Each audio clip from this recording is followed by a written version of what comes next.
अस्सलाम वालेकुम ladies and gentleman, कैसे हैं आप? खैरियत से होंगे। मैं इमरान बात कर रहा हूँ बादशाह टीवी से। आपको याद होगा पिछले वीलॉग में हमने डिस्कशन की थी उड़ान पाकिस्तान के टॉपिक पे और दो वीडियोस हमने शेयर की थी जिसमें हमने ये कहा था कि गवर्नमेंट का फाइनेंशियल रोड मैप क्या है और किस तरह से होके अगले 5 साल के प्रोग्राम को गवर्नमेंट प्लान करने जा रही है 2025 से 2029 तक के दरमियान।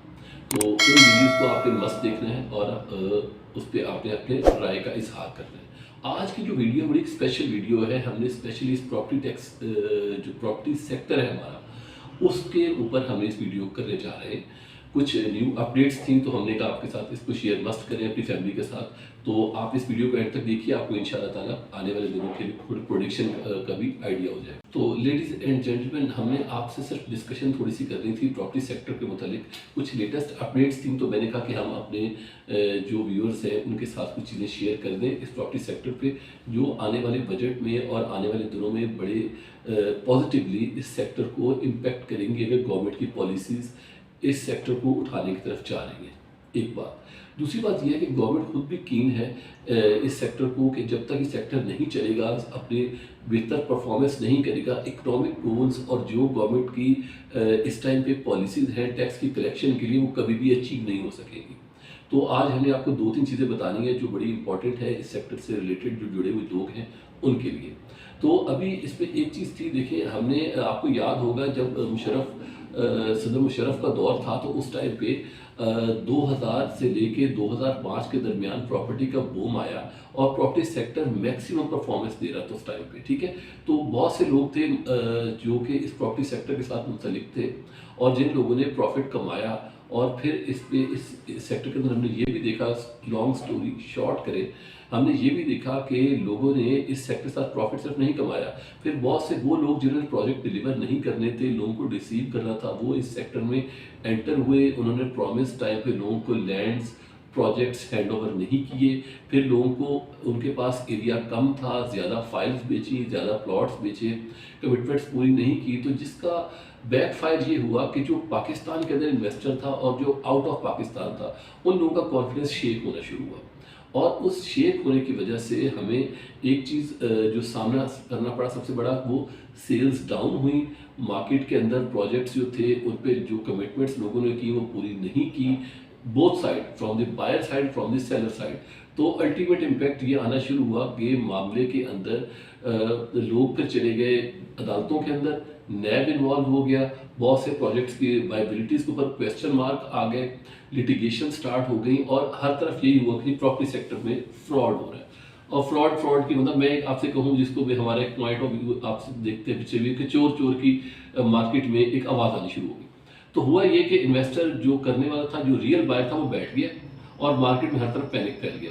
तो गवर्नमेंट को ना चाहते हुए भी सेक्टर को ऑर्गेनाइज करना पड़ा और फिर टैक्सेस और फिर इदारे और फिर एनओसीज इसके अंदर आना शुरू हो गए, जिसकी वजह से हुआ ये कि जो डर का कारोबार चला तो उस वजह से रियल बायर बिल्कुल इसमें सेक्टर से बाहर निकल गए और लोगों ने से पैसा निकाल लिया। तो फिर शुरू हुई flight of capital. Flight of capital जब शुरू हुई इसके अंदर, तो गवर्नमेंट ने फिर जनाब फ्लाइट ऑफ कैपिटल को रोकना शुरू किया। जब फ्लाइट ऑफ कैपिटल रुकी तो पैसा भाग के गया कहाँ? बैंक्स के अंदर या स्टॉक एक्सचेंज में कुछ पैसा गया या लोगों ने पैसा अंडरग्राउंड कर लिया। तो अल्टीमेट हुआ ये कि इस सेक्टर से पैसा बाहर निकल गया। अब जब हम आगे आए थोड़ा सा, तो अब गवर्नमेंट सोचा जी इस पे हम बहुत से टैक्सेस लगाएंगे तो हमारा रेवेन्यू आएगा, क्योंकि सेल्स बहुत ज़्यादा है मार्केट के अंदर। तो इस तरह से हमने एक ख्याली पुलाव देखा और ख्याली पुलाव के बैक एंड पे क्या नहीं था? रियल बायर ही नहीं था, सेल्स नहीं थी। तो सब जगहों के ऊपर आके गवर्नमेंट को बैकफायर होना शुरू हुआ और ना टैक्सेस कलेक्ट हुए और ना ही इस सेक्टर में इन्वेस्टमेंट हुई। और आप जानते हैं कि 42 सेक्टर्स को कहा जाता है, बट इससे ज़्यादा है जो मुंसलिक हैं इस सेक्टर प्रॉपर्टी के साथ, जिसकी वजह से पूरा पाकिस्तान का पहिया चलता है। मैं आपको इस पर एक चीज़ ऐड कर दूं कि आप मार्केट में अभी जाएं, आप कहें जी मैंने एक हाई राइज का प्रोजेक्ट शुरू करना है और मुझे बैंक से लोन चाहिए। ये मैं उस टाइम की बात करूं जब मार्केट के अंदर 20% से ऊपर चला गया था इंटरेस्ट रेट का, 20, 23, 22 यानी ऊपर था।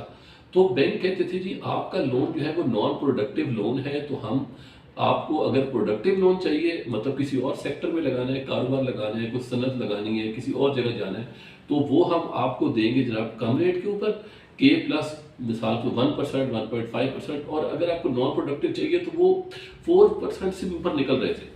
इवन कि आप कोलेटरल मौजूद है, आप सिक्योरिटी बैंक के अंदर रखवा रहे हैं, फिर भी बैंक बड़ा महंगा लोन दे रहा था। तो मुझे बताएं 25%, 26% पे अगर आप बैंक से एक चीज़ उठा रहे हैं तो यू मस्ट कि आपको 40% आए वहाँ से गेन हो तो आप जा करके इस सेक्टर से मुनाफा कमाएं तो बैंक को दें। तो मुझे बताएं, जब सेल्स ही नहीं है, प्रॉपर्टीज का सेक्टर सारा बैठ गया पूरे तरीके से, गवर्नमेंट की अच्छी पॉलिसीज हम कहेंगे, गलत तो नहीं कहेंगे, आपको पता ही है, तो आप बस रीड बिटवीन द लाइंस किया करें। तो गवर्नमेंट ने जनाब जब ये वाला काम किया तो उसके बाद हुआ क्या, एक ही चीज़ आकर के कि हर चीज़ बैठ गई, पूरा सेक्टर बैठ गया। अब जनाब गवर्नमेंट चाहती है कि फिर रिवाइव हो।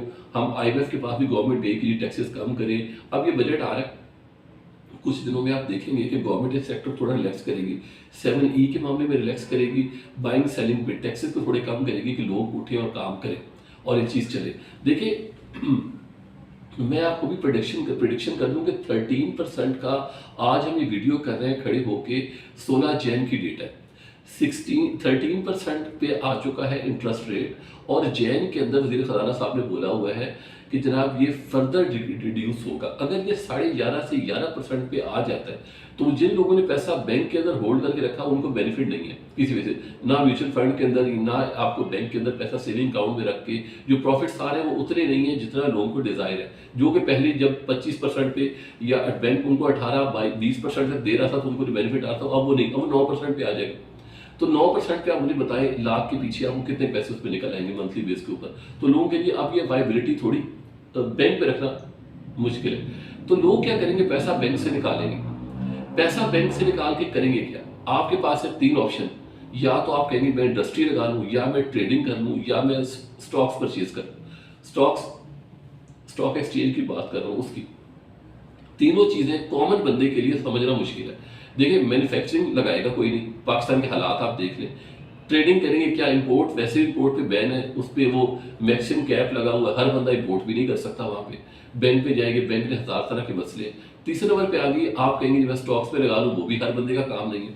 तो जो अगर कारोबार मार्केट में चलना है तो एक ही जगह जहाँ पैसा आएगा पाकिस्तान के अंदर, और वो आएगा प्रॉपर्टी सेक्टर के अंदर। देखिए मैन्युफैक्चरिंग कंसर्न पाकिस्तान का बैठ गया, ट्रेडिंग कंसर्न के अंदर मुझे बताया जब मैन्युफैक्चरिंग नहीं है तो ट्रेडिंग किस तरह से, ट्रेडिंग है फिर उसमें सट्टा है, फिर उसके बाद आगे आ जाए तो फिर स्टॉक्स है, या आप कमोडिटी परचेज में, तो सिर्फ रह दे कि एक चीज़ रह जाती है और वो है प्रॉपर्टी सेक्टर। तो इस प्रॉपर्टी सेक्टर में पैसा आने के लिए या लोग पैसा इसमें लगाएं तो सिर्फ एक ही चीज़ है लॉजिक इसके अंदर आके कि गवर्नमेंट इस पर टैक्सेस कम करे और थोड़ा सा लोगों को फैसिलिटेट करे ताकि लोग इसमें इस सेक्टर के अंदर काम कर सके। और मैं आपको सीरियस बात बताऊं, गवर्नमेंट इसी पॉइंट पे आ रही है कि जब इंटरेस्ट रेट नीचे आ जाएंगे, बैंक्स में से पैसा निकलेगा, बाकी जगहों से पैसा निकल के आएगा, तो वो इस सेक्टर में लगे या पाकिस्तान के अंदर रहे। ये ना हो पैसा फिर अंडरग्राउंड हो या फ्लाइट ऑफ कैपिटल शुरू हो जाएगी, यार पाकिस्तान में तो किसी चीज़ में वाइबल नहीं है काम, तो हम पैसा निकाल के भागे पाकिस्तान से। क्योंकि मैं आपको कल हम एक प्रॉपर्टी टाइकून के साथ बैठे हुए थे, मैं आपको लाहौर का एक वाक़या सुना दूँ बड़ा अच्छा। तो वो कहते थे कि यार लाहौर से आप पूरे 1.5 घंटे की फ्लाइट है और आप दुबई पहुंच जाते हैं, जहां पे आपको 9% के टैक्सेस आपको पड़ेंगे। तो कहाँ आप पाकिस्तान में 40% टैक्स प्लस जो आपकी ब्राइड्स वगैरह सब चीज़ें डाल लें 10% को, तो 50% तो आपकी कॉस्ट आ जाती है। वहाँ पे 9% टैक्सेस दें दुबई में, बाकी एरियाज के अंदर जहाँ पे इस टाइप पे बूम चल रहा है और पाकिस्तानी बात धड़ाधड़ इन्वेस्ट कर रहे हैं। मैं लीगल जो इलीगल की बात को साइड पे रख देते हैं। आप जरा बिजनेस वाइबिलिटी पॉइंट से देखें कि कहाँ आपको 9% टैक्सेस आएंगे और कहाँ आपको ये जो टैक्सेस और बाकी सब चीज़ सरचार्ज, और आप समझ सकते हैं जो मैं कहना चाहता हूँ, पत्ते को सब चीज़ों को मिलाएं तो 50% आपकी कॉस्ट है पाकिस्तान में। तो किस तरह मामला चलेगा। फिर नंबर 2, अब एक और प्रॉब्लम भी है, इन्वेस्टर के साथ ये भी थ्रेट किया जा रहा है, जी आप जो फाइल्स बेचेंगे, जो मैं आपकी प्रॉपर्टी ट्रांसफर वाले प्लॉट्स की बात नहीं कर रहा, फाइल्स वाले केस में भी FBI आप कह रहे हैं जी आप हमें फाइल्स का रिकॉर्ड भी दें कि इस बंदे को आपने क्या बेचा है, क्या किया है, तो किस तरह से काम चलेगा। फिर जब तक गवर्नमेंट ये डर के बिजनेस से पीछे नहीं हटेगी, कंस्ट्रक्शन नहीं होगी, प्रॉपर्टी सेक्टर नहीं चलेगा, लोग इसमें इन्वेस्ट नहीं करेंगे, पाकिस्तान के अंदर फॉरेन रेमिटेंसेज नहीं आएंगी। देखिए जितने हाई राइज के प्रोजेक्ट बन रहे हैं, आइदर CBD के अंदर बन रहे हो या ये कायद वाले बना रहे हो कराची में, कायद वाले मैं कह रहा हूँ, आबाद वाले सॉरी, ये लगे हों या इस्लामाबाद के अंदर जितने भी ये प्रोजेक्ट्स आ रहे हैं एयरपोर्ट के इर्द गिर्द हाई राइज के आ रहे हैं या प्लॉटिंग के आ रहे हैं, उसमें फॉरेन इन्वेस्टर तब तक नहीं आएगा या पाकिस्तानी जो बाहर बैठे पैसा नहीं लगाएंगे जब तक उनका कॉन्फिडेंस जो शेक हुआ हुआ है वापस बहाल नहीं होगा। और उसके लिए गवर्नमेंट को एक जामिया पॉलिसी देनी पड़ेगी प्रॉपर्टी सेक्टर के लिए। और चाहे आप कराची से आवाज़ उठे, लाहौर से उठे या इस्लामाबाद से उठे, आवाज़ एक ही है कि गवर्नमेंट आगे बढ़े। और जो वज़ीर साहब ने बजट के बाद तकरीर की थी कि हम ये टैक्सेस बढ़ाने जा रहे हैं, हम इस सेक्टर को रेगुलेट करने जा रहे हैं, जब तक थोड़ा सा आप इन्वेस्टर को थपकी नहीं देंगे, उसके साथ चलेंगे नहीं, ये सेक्टर सही तरीके से परफॉर्म नहीं करेगा। और अब ज़राअत के बाद पाकिस्तान की रीढ़ की हड्डी यही सेक्टर है जो कि बाकी इंडस्ट्रीज को भी चलाएगा। तो हम उम्मीद यही कर रहे हैं आने वाले दिनों में इस सेक्टर पे गवर्नमेंट ने पूरी तवज्जो दी हुई है। और अभी शहबाज जी साहब ने कहा है, IMF से बात हो रही है कि इस पे टैक्सेस कम होंगे इस बजट के अंदर। होपफुली शायद इसी महीने में कोई चीज़ आपको नजर आ जाए होती चलती इस सेक्टर के लिए। मैं फिर कह रहा हूँ, आपके जितने कंस्ट्रक्शन की चीज़ें, चाहे सीमेंट है, चाहे सरिया है, आप ले लें, चाहे आप और जितनी भी चीज़ें ले लें जो इससे एसोसिएटेड है, डेकोरेशन में डालें, कुछ भी सेरामिक्स हो जाए, वो सब लोग जुड़े हुए हैं इस सेक्टर के साथ। अगर ये नहीं चलेगा, पूरा पाकिस्तान बैठा हुआ है। गुजरावाला चले जाए, सियालकोट चले जाए, गुजरात चले जाए, कराची चले जाए, इंपोर्ट चले जाए, इंपोर्टेड आइटम पे चले जाए, देखिए महंगी थी, 4-4 करोड़ पे लागत चली गई, 6-6 करोड़ पे चली गई लागत बड़े प्लॉट्स की, लोग नहीं परेशान हुए। लेकिन जब आपने उनको कहा कि हम क्या आपका जो लीगल इलीगल मनी है उसको देखेंगे, देखिए वो काम देखना एक चीज है कि FBR का काम है, वो ऑडिट के थ्रू करे या जिस वे से भी नोटिस करे, वो एक अपनों का काम है, सर्कल चलाते रहेंगे। लेकिन जब आप टीवी पे बैठ के एलानिया अनाउंसमेंट शुरू कर देंगे हम ये होने जा रहे हैं और ये करने जा रहे हैं, तो जो पैनिक है वो हमेशा फ्लाइट ऑफ कैपिटल तरफ लेके जाएगी और वो लोगों को ये इस पे इंकरेज करेगी कि लोग इस चीज़ से पीछे हट के बैठ जाए, ये कारोबार ना करें। भाई गवर्नमेंट की नज़र है और गवर्नमेंट चाहती है कि इसके अंदर जो पॉलिसीज उनकी है बड़े टफ तरीके से इसको लेके चले।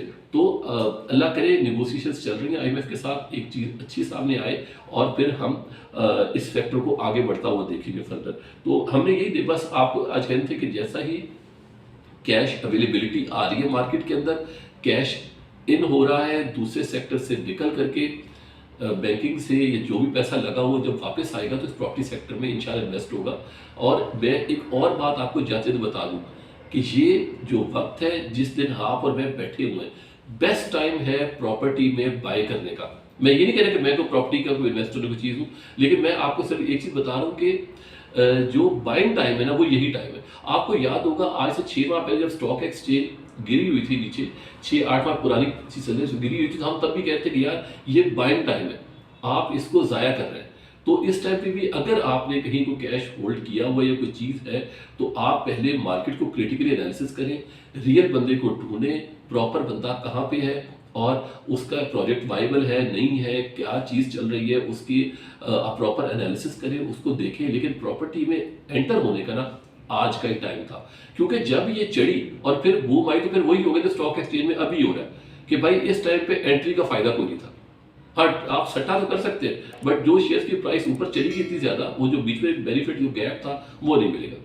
तो आप हमारी अगली वीडियोस में हमारे साथ जुड़े रहिए, प्रॉपर्टी सेक्टर पे जो अपडेट्स आने वाले दिनों में आ रही हैं हम आपके साथ शेयर करते रहेंगे। और हमारे चैनल को सब्सक्राइब करते रहें, हमारे साथ जुड़े रहें और फिर कमेंट से मुझे बताते रहें कि कोई चीज़ ऐसी है जिससे आप एग्री नहीं करते या कोई ऐसी चीज़ है जो हमने बात की है उस पर आप हमें कोई सपोर्ट करना चाहते हैं तो अपने कमेंट्स से हमें लिख के बताइए। थैंक यू वेरी मच बाजा TV से जुड़े रहने के लिए।